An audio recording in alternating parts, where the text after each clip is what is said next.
শুক্রবার রাত থেকে নিখোঁজ ওই ইঞ্জিনিয়ারিং পড়ুয়া, কিন্তু অভিযোগ নিতে পুলিশের এত গড়িমসি, তদন্তে এত ঢিলেঢালা মনোভাব কেন? যে দাবি তুলেছেন পরিবার, যে দাবি তুলেছেন এলাকার মানুষজন, কি বলেছেন তৃণমূল সাংসদ শান্তনু সেন, দেখুন।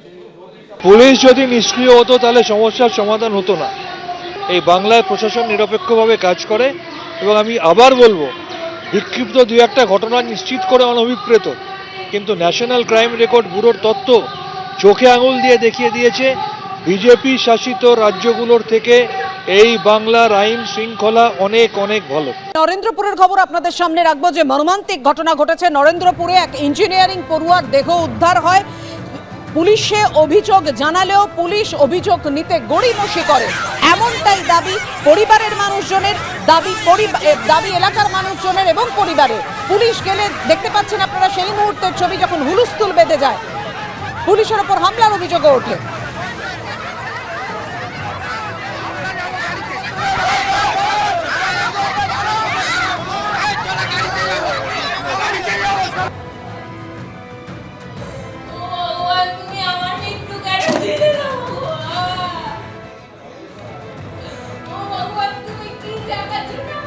কথা বলবো, আমাদের সঙ্গে রয়েছেন আমাদের প্রতিনিধি আবির দত্ত।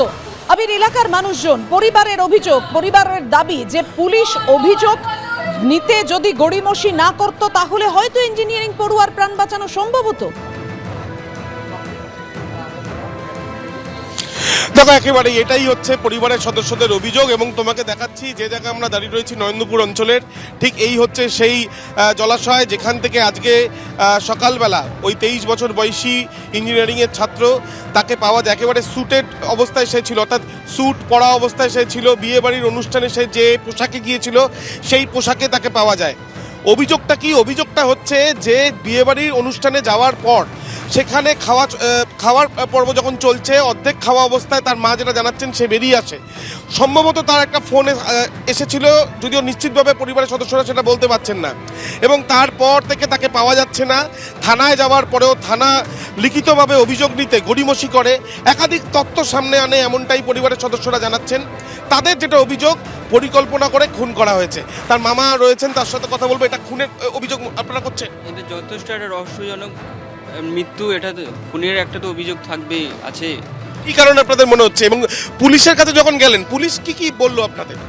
প্রথম সকালবেলা আমরা যখন পুলিশের কাছে গেলাম, তখন ওরা তো বলছেন এত বড় ছেলে অ্যাডাল্ট হয়ে গেছে, 22 বছর, দেখুন কোনো বন্ধুর সাথে কোথায় গেছে, হয়তো গার্লফ্রেন্ড আছে, গার্লফ্রেন্ডের সাথে কোথায় হয়তো দীঘাতে গেছে, দেখুন এইসব বলে। জিডি করবেন, ও জিডি করে 24 ঘন্টা না হলে জিডি নেব না, ও জিডি করে কী হবে, ও ফিরে আসবেন, এ করবেন। অনেক কিছু রিকোয়েস্ট করার পর, বলার পর, তারপর অনেক করার পর প্রায় 1.5 ঘন্টার মাথায় উনি জিডি। ওই জন্যই আজ যখন উদ্ধারের পরে পুলিশ আছে, তখন পুলিশের বিরুদ্ধে আপনাদের এই ক্ষোভ বা এই বিক্ষোভটা ভেঙে পড়ে। সেটাই বিক্ষোভ, বা সব পাড়ার মহিলারা, পাড়ার সবাই সেই বিক্ষোভটা মানে ভেঙে পড়ে। আক্রান্ত হতে হলো তো পুলিশকে? কোনো আক্রান্ত হতে হয়নি। পুলিশ আমরা সবসময় সাহায্য করেছি। আমরা পাড়া মহিলাদেরকে কন্ট্রোল করে এবং শান্তিপূর্ণভাবে পুলিশ সেভ করেছি আমরা। একেবারেই যেমনটা আমরা আজকে দেখলাম যে এই নরেন্দ্রপুর অঞ্চলে একটা 23 বছর বয়সী ইঞ্জিনিয়ারিংয়ের ছাত্র, তার মৃত্যুর ঘটনার পর পরিবারের সদস্যরা বলছেন প্রকৃত তদন্ত তারা এখন চান। পরিকল্পনা মাফিক এটা খুনের ঘটনা, রহস্যজনক মৃত্যু, এমনটাই তাদের বক্তব্য।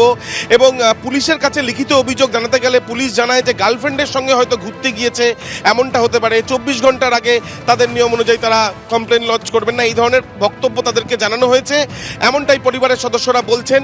এবং আমরা কিন্তু যেটা দেখলাম যে পরিবারের সদস্যরা যথেষ্টই ক্ষুব্ধ এবং তারা প্রকৃত তদন্ত চাইছেন। অন্যদিকে পুলিশের তরফ থেকে যেটা বলা হচ্ছে যে নিখোঁজের যে অভিযোগ হয়েছে, সেই অভিযোগ অনুযায়ী তারা তাদের প্রাথমিক যে ইনকোয়ারি বা অনুসন্ধান সেটা তারা চালিয়েছেন।